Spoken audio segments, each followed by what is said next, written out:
Hi சொந்தங்களே, எல்லாரும் எப்படி இருக்கீங்க? நல்லா இருக்கீங்களா? எல்லாருமே நல்லா இருப்பீங்கன்னு நினைக்கிறேன். நாங்க ரொம்ப ரொம்ப சந்தோஷமா இருக்குங்க. இந்த கருவாட்டி வியாபாரம் பண்ணதுல இருந்து ரெகுலராகவே நம்மளால வீடியோ பதிவு பண்ண முடியல. வீடியோ பதிவு பண்ணாலும் என்ன இருக்கு, கருவாட்டி வியாபாரம் பண்ணாலும் என்ன இருக்கு, மொத்தத்தை உழைச்சு சாப்பிட்டா போதும்ல, அதுக்கு தான் முக்கியத்துவம் கொடுக்குறாங்க. முதல்ல கடலுக்கு போய்க்கிருந்தோம். கடலுக்கு போய்கிட்டே கிடைக்கிற கேப்ல நம்ம கடல் சார்ந்த பதிவுகளை அப்லோட் பண்ணிக்கிருந்தோம். காலப்போக்கில் நம்ம ஃபேமிலியை வச்சு சமைச்சு வீடியோ பண்ணிக்கிருந்தோம்.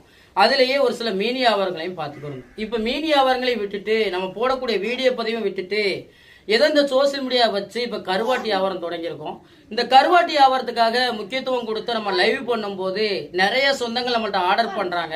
அந்த ஒரு விஷயத்த மனசில் வச்சு தொடர்ந்து நம்ம லைவ் தான் பண்ணுறோம். லைவ் பண்ணி தான் ஆர்டர் எடுக்கிறோம். சரி, சொந்தங்களுக்காக இன்னைக்கு ஒரு வீடியோ பதிவு பண்ணுவோம் அப்படின்னு சொல்றதுக்காக தாங்க இந்த ஒரு வீடியோ பதிவே நாங்கள் பண்ணுறோம். நம்மள்ட்ட இப்போதைக்கு ஒரு 6 வகையான 7 வகையான கருவாடு இருக்கு. இதுக்கு முன்னாடி ஏராள வகைன்னு சொல்றதை விட ஒரு 15-16 வகையான கருவாடுகள் இருந்துச்சு. எல்லாமே காலியாகி இப்போ நம்ம கையில ஒரு 7 வகையான கருவாடுகள் இருக்குங்க. இந்த 7 வகையான கருவாடை உங்களுக்கு வீடியோலையும் காட்டுறேன். உங்களுக்கு பிடிச்சிருந்தா நான் நம்பர் கொடுக்குறேன். அந்த நம்பருக்குள்ள போங்க. அந்த கருவாட்டுக்கான விலைகளை நீங்க தெரிஞ்சுக்கிறவங்க பிடிச்சிருந்தா ஆர்டர் பண்ணிட்டு எங்களுக்கு சப்போர்ட் பண்ணலாங்க. இன்னொரு விஷயம், நம்ம லைவுக்கு வந்துட்டீங்கன்னா போதும், ஒரு மீனவனா இந்த கருவாடுகளை பத்தி காட்டுறது மட்டும் இல்லாம ஒரு மீனவனா இந்த கருவாடுகளை பத்தி உங்களுக்கு தகவலும் கொடுப்போம். ஆனா நிறைய சொந்தங்கள் நம்ம சமையல் வீடியோ எதிர்பார்க்கறாங்க. ஆனா சமைச்சு வீடியோ பண்றதுக்கான டயங்கள் இல்லை. ஏன்னா ஒரு நாளைக்கு ஒரு லைவ் இல்ல, 2 லைவ் இல்ல, 3 லைவுக்கு மேல பண்றோம். 3 லைவ் பண்ணி 10, 15, 20 ஆர்டருக்கு மேல நம்ம எடுக்கிறோம். நம்ம லைவ் பண்ண ஆர்டர் எடுக்க அவங்களுக்கு பெட்டி போட்டு அனுப்ப நம்மளுக்கு காலமும் நேரமும் சரியா போய்கிட்டு இருக்குங்க.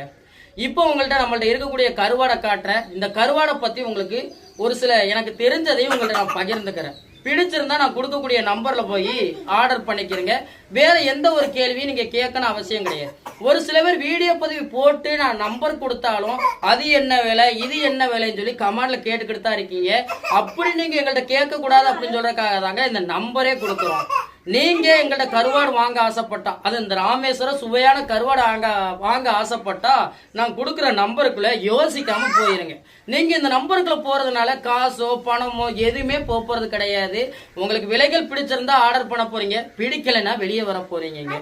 நான் ஒரு சில கருவாடுகள் நம்ம கையில இருக்கிறத உங்களுக்கு காமிச்சு அந்த கருவாடை பத்தின விளக்கங்களை சொல்லிட்டு கடைசியா நான் முடிக்கும் போது ஒரு சில பாயிண்ட்கள் நான் சொல்லுவேன். அதை நீங்க தெரிஞ்சுக்கிறீங்க.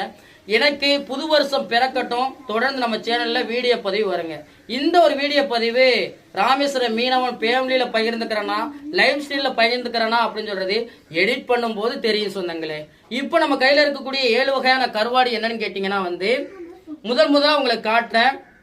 விலமீன் கருவாடு நம்ம கையில இருக்குங்க.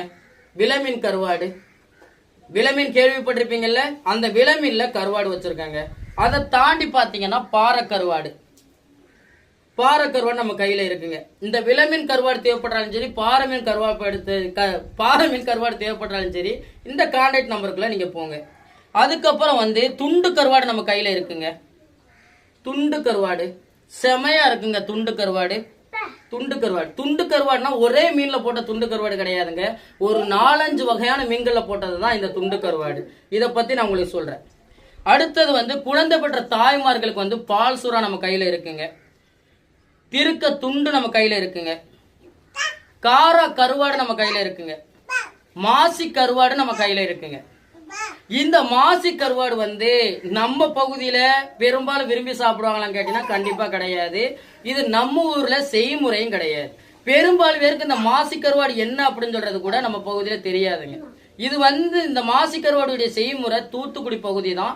தூத்துக்குடி பகுதியில இருந்தாலும் இதை வெளியிடங்கள்ல இருக்கக்கூடியவங்க தான் இந்த மாசி கருவாடை விரும்பி சாப்பிடுவாங்க. இப்ப நம்மளும் கருவாட்டி வியாபாரம் பண்றதுனால நம்மள்ட்டையும் நிறைய சொந்தங்கள் உள்ளூர்ல இருந்து வாங்க மாட்டாங்க, வெளியூர் சொந்தங்கள் தான் ஆர்டருமே பண்ணுவாங்க. அதனாலதான் அவங்களுக்காக மாசி கருவாடு கொண்டு வந்திருக்கேன். இந்த மாசி கருவாடை நீங்க இப்படியே வாங்கினாலும் இப்படியே சமைச்சு திங்க மாட்டீங்க. இதை நம்ம பொடி பண்ணி தான் சமைச்சு திங்க முடியும். அதனால பொடி பண்ணினால் கூட இந்த சின்ன கற்கண்டு இருக்கும்ல, அதே மாதிரி துகள்களா தான் கிடக்கும். அதை மெண்டு சாப்பிட்றது கூட கஷ்டம் தான் சமைச்சாலுமே. அத மனசுல நினைச்சு வயதான பாட்டிகள் இருக்கிற வீடா இருக்கட்டும், புதுசா பல்லு முளைக்கக்கூடிய குழந்தைகளா இருக்கட்டும், அவங்களெல்லாம் மனசுல வச்சுதான் இந்த மாசி கருவாடை நாங்க 1க்கு 2 முறை சுத்தமா தண்ணியில கழுவி காய வச்சு ரைஸ் மில்ல கொடுத்து அரைச்சு பவுடராகவும் வச்சிருக்கோம். அந்த பவுடரை பார்த்தீங்கன்னா வந்து அரிசி மாவு கோதுமை மாவு பதத்துல அந்த பவுடர் இருக்குங்க. அதுதான் மாசி கருவாடு, தெரிஞ்சுக்கிறேங்க.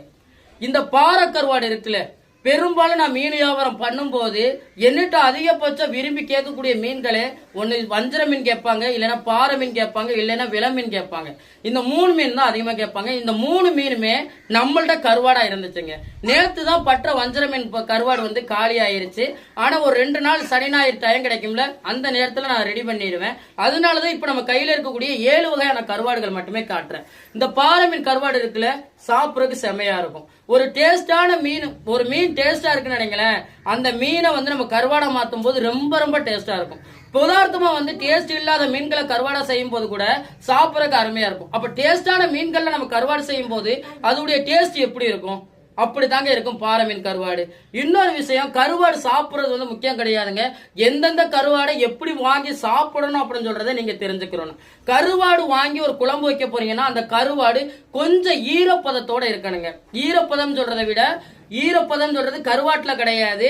இப்ப நம்ம அமுக்குறோம் பாத்தீங்களா, இது மீன் பதத்துல அமுங்குற மாதிரி இருக்கணும். இப்படி கருவாட்டுல நீங்க கருவாட்டு குழம்பு வைக்கும் போதுதான் வந்து 8 ஊருக்கு மணக்கம் சொல்லுவாங்கல்ல கருவாட்டு குழம்பு, அப்படி இருக்குங்க.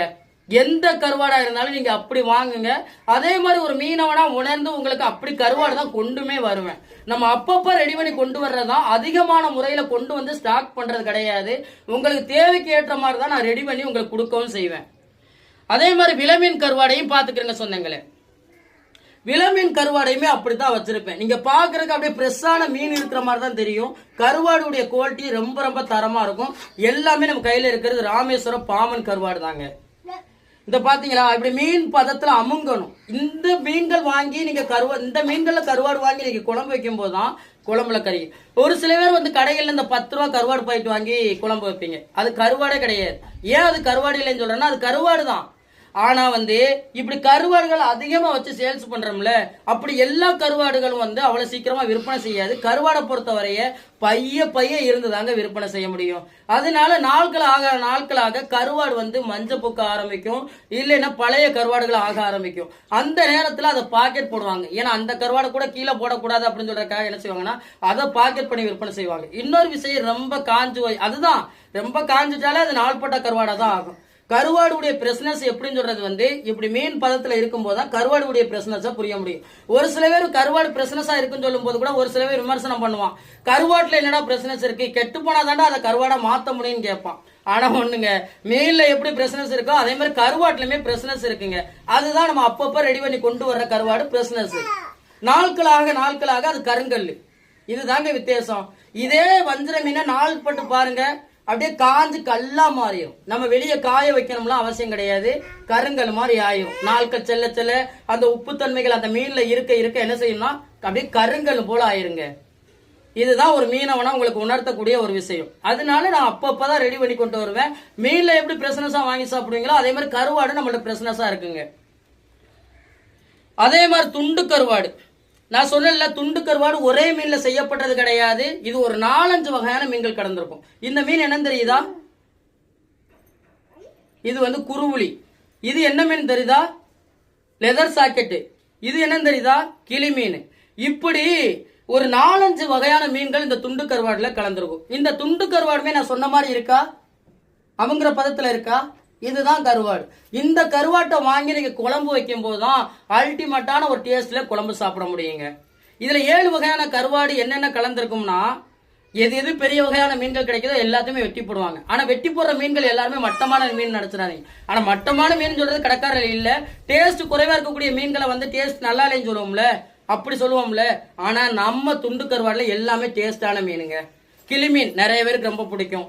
தோலை வெட்டி போட்டிருப்போம், மதனை வெட்டி போட்டிருப்போம், குருவிலி வெட்டி போட்டிருப்போம், வலியோரா வெட்டி போட்டிருப்போம். இந்த மீன்கள்ல நம்ம சேனல்ல சமைச்சு கூட சாப்பிட்டுருப்பாங்க. அப்படி கருவாடுகள் தான் துண்டு கருவாடுங்க. நல்லா பாத்துக்கிறங்க, எல்லாமே தரமா இருக்கும். நீங்க வாங்கி குழம்பு வைக்கும் போது அல்டிமேட்டா இருக்கும். இன்னொரு விஷயம், லைவ்ல காட்டுறோம்ல, லைவ்ல காட்டுற மாதிரி எந்த பொருளையும் உங்களுக்கு அப்படி அனுப்ப மாட்டாங்க. நானும் என் மனைவி சேர்ந்து இந்த கருவாடை துணியை வச்சு தொடச்சு மஞ்சப்பொடி போட்டு உங்களுக்கு கொடுக்கும்போது அவ்வளோ ஒரு மனமா வந்து பொருள் உங்க கையில வந்து கிடைக்குங்க. நீங்க எங்கள்ட்ட பொருள் வாங்கி பார்த்தா மட்டும்தான் தெரியும் எங்களுடைய பொருளுடைய அருமை எப்படி இருக்கணும். எங்களால முடிஞ்ச அளவுக்கு நீங்க ஆர்டர் பண்ணும்போது எங்களுடைய உழைப்பை நாங்க கொடுப்போம். துண்டு கருவாடா இருக்கட்டும், விலமீன் கருவாடா இருக்கட்டும், பாறை கருவாடா இருக்கட்டும், காரா கருவாடா இருக்கட்டும், பால் சுறாவா இருக்கட்டும், தெருக்க துண்டா இருக்கட்டும், மாசி கருவாடா இருக்கட்டும், உடனேயே இந்த நம்பர்ல போய் ஆர்டர் பண்ணுங்க. அதுக்கப்புறம் சொன்னாங்களே பால் சுறா. இந்த பால் சுறா வந்து நம்ம பகுதியில பிடிக்கிறதுக்கான அனுமதி கிடையாது. ஒரு சின்ன சுறா பிடிச்சிட்டு வந்தா கூட ஃபாரஸ்ட் நம்மளை பிடிச்சிட்டு போயிடுவாங்க. இது ஒரு சில இடங்கள்ல பிடிக்கிறதுக்கான அனுமதி இருக்கு. அப்படி இடங்கள்ல பிடிச்சு கருவாடா மாற்றப்பட்டு தான் நம்ம பையில வருது. நம்ம கருவாட்டு வியாபாரம் பண்றதுனால ஒரு சில சொந்தங்கள் பால் சுறாவும் நம்மள்ட்ட கேட்கறாங்க. அப்ப இல்லைன்னு சொல்லும் போது வந்து வியாபாரங்கள் ரொம்ப தடைபடும். அதனால சொந்தங்கள் கேட்கக்கூடிய கருவாடையை நம்ம கொண்டு வரணும் அப்படிங்கிறதுதான். ஒரு சில கருவாடுகளை வெளியிடங்கள்ல இருந்தா நம்ம கொண்டு வர முடியும். ஒரு சில கருவாடுகள் தான் நம்மள்ட்ட ராமேஸ்வர கருவாடுமே இருக்குங்க. அதுல ஒண்ணுதாங்க பால் சுறா. குழந்தை பெற்ற தாய்மார்களுக்கு பால் சுரக்க ரொம்பவே சிறப்பா இருக்குங்க.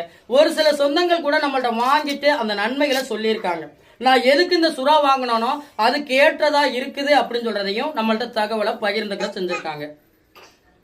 இந்த பால் சுறா எப்படியோ அதே மாதிரிதாங்க இந்த திருக்க துண்டுமே. இதுலயுமே முள்கள் இருக்காது, எலும்பு பகுதி தான் இருக்கும். எலும்பு பகுதி இருந்தாலும் குழந்தைகள்ல இருந்து வயதானவங்க வரையும் மென்று சாப்பிட்ற அளவுக்கு தான் இருக்கும். திருக்க மீன்கள்ல ஏராள வகையான திருக்க மீன்கள் இருக்கு. ஏராள வகையான திருக்க மீன்கள் இருந்தாலும் திருக்க மீன்களுடைய குணாதிசம் எல்லாமே மருத்துவ குணங்கள் தான். ஒவ்வொரு திருக்க மீனும் ஒவ்வொரு டேஸ்ட்டை கொடுக்கும். அதே மாதிரி கருவாடா மாறுபடும் போது திருக்க மீன்களுடைய டேஸ்ட் ஒரே மாதிரி தான், சாப்பிட்ற அளவுக்கு ரொம்ப நல்லா இருக்குங்க. உங்களுக்கு திருக்க மீன் கருவாடா இருக்கட்டும் வாங்கி சாப்பிடுங்க. அதே மாதிரி இந்த காரா கருவாடை பத்தி நான் பெருமையா சொல்லி ஆகணும். ஏன் அப்படின்னு சொல்லி கேட்டீங்கன்னா, மீன் சொல்லும் போது அசைவம் தான். ஆனா இதை வந்து சைவ லிஸ்ட்ல கூட சேர்க்கலாம். அந்த அளவுக்கு உத்தமான மீன் கூட சொல்லலாங்க. இதை வந்து இப்போ ஒரு சில மீன்கள் கருவாடு நம்ம சாப்பிடும் போது ஒரு சில பேருக்கு லேசான அரிப்புகள் ஏற்படும். அப்ப தோல் பிரச்சனை உள்ளவங்க அந்த மீனை சாப்பிடவே முடியாது. ஏன்னா அவங்களுக்கு அதிகமான அரிப்பு ஆயிரும். நார்மலா இருக்கிறவங்களுக்கே கருவாடு மீன்கள் சாப்பிடும் போது லேசான அரிப்பு ஏற்படும் போது அப்ப தோல் பிரச்சனை உள்ளவங்கள சாப்பிட முடியும். ஆனா தோல் பிரச்சனை உள்ளவங்க இந்த காரா கருவாடு கூட சாப்பிடலாங்க, எந்த ஒரு பிரச்சனையுமே இருக்காது. அதை தாண்டி குழந்தை பெற்றவங்களுக்கு வந்து ஒரு அருமையான கருவாடுன்னு கூட சொல்லலாங்க இந்த காரா கருவாடை. எனக்கு ரொம்ப ஃபேவரட். அதை தாண்டி இந்த காரா கருவாடு மீனா கிடைச்சாலும் சரி, கருவாடா கிடைச்சாலும் சரி, ரெண்டு சமையல் தான் பண்ணுவோம். ஒன்று புளிலா தண்ணி, அவிய கறி. அதே மாதிரி குழந்தை பெற்ற தாய்மார்களுக்கு பால் சுரக்க ரொம்ப சிறப்பான மீன் கூட சொல்லலாங்க இந்த மீனை. பெரும்பாலும் நாங்கள் மீனவர்களாக இருந்தாலும் பல மீன்கள் எங்களுக்கு கையில் கிடைக்கிற மாதிரி இருந்தாலும் குழந்தை பெற்ற தாய்மார்களுக்கு நாங்கள் கொண்டு வரக்கூடிய பெரும்பாலான மீனே இந்த காரா மீன் தாங்க. இதை நாங்கள் கருவாடா மாற்றி வச்சிருக்கோம். உங்களுக்கு பிடிச்சிருந்தா ஆர்டர் பண்ணுங்க. இப்போ நம்ம கையில் இருக்கக்கூடிய 7 வகையான கருவாடுகளை பற்றியும் நான் காமிக்கவும் செஞ்சிருப்பேன். இந்த கருவாடுகளை பற்றி எனக்கு தெரிஞ்சதை உங்கள்ட்ட பகிர்ந்துக்கிறவும் செஞ்சிருக்கேன். நம்மள்ட்ட இந்த ராமேஸ்வர கருவாடு வாங்க ஆசைப்பட்டா அதுக்கான நம்பரையும் உங்களுக்கு டிஸ்பிளேல கொடுத்துட்டேன். நீங்க இனி கேள்வி கேட்க வேண்டிய தேவையில்லை. நான் பகிர்ந்துகிட்ட தகவல் உங்களுக்கு பிடிச்சிருந்தா மட்டும் உங்களுடைய கமாண்டை தெரியப்படுங்க. நம்மள்ட்ட பொருள் வாங்க ஆசைப்பட்டு விலை தெரிய ஆசைப்பட்டா இந்த கமாண்டு நம்பருக்குள்ள போங்க சொந்தங்களே. தொடர்ந்து பேசுறதுனால நமக்குமே திக்குதலா இருக்குது. ஆனா திக்காம பேசணும்னு சொல்லிதான் நமக்கு ஆசை. ஆனா ஒரு சில வார்த்தைகள் தான் திக்கிருப்பேன்னு நினைக்கிறேன். அதை கூட நான் எடிட் பண்ணாம தாங்க அப்லோட் பண்ண போறேன். நான் ஸ்டார்டிங்ல இருந்து முடிவு வரை நான் எப்படி பேசணும்னோ அப்படிதான் உங்களுக்கு நான் அப்லோட் பண்ண போறேன். நான் இவ்வளவு தூரம் உங்களுக்கு மூச்சு விடாம, மூச்சுன்னு சொல்றதை விட எனர்ஜி போக பேசி உங்களுக்கு அப்லோட் பண்ணியிருக்கேன். கண்டிப்பா நான் ஒரு மீனவனா உங்கள்கிட்ட பகிர்ந்துக்கிட்ட தகவல் உங்களுக்கு பிடிச்சிருக்குன்னு நினைக்கிறேன். இந்த ஒரு வீடியோ பத்தி உங்களுக்கு பிடிச்சிருந்தா இந்த வீடியோ லைக் பண்ணுங்க, மறக்காம நம்ம சேனலை சப்போர்ட் பண்ணி சப்ஸ்கிரைப் பண்ணுங்க, உங்க நண்பர்களுக்கு வீடியோ ஷேர் பண்ணி உங்களுடைய புல் சப்போர்ட்டை நம்ம சேனல் கொடுங்க. வேற ஒரு கடல் சார்ந்த தகவல்களா இருந்தாலும் மீன்கள் சார்ந்த தகவல்களா இருந்தாலும் நம்ம வீடியோக்களை கமெண்ட் பண்ணுங்க. நான் ஒரு மீனவனா கடல் மேல பட்ட சில அனுபவங்களையும் சில மீன்களை பத்தி தெரிஞ்சுக்கிட்ட விஷயங்களையும் உங்களுக்கு வீடியோ மூலமா பகிர்ந்துப்பேன். இந்த ஒரு வீடியோ பத்தி உங்க எல்லாருக்கும் பிடிச்ச நம்பிக்கையோட அடுத்த வீடியோவில் உங்களை சந்திக்கிறேன். ராமேஸ்வரம் மீனவன். நன்றி.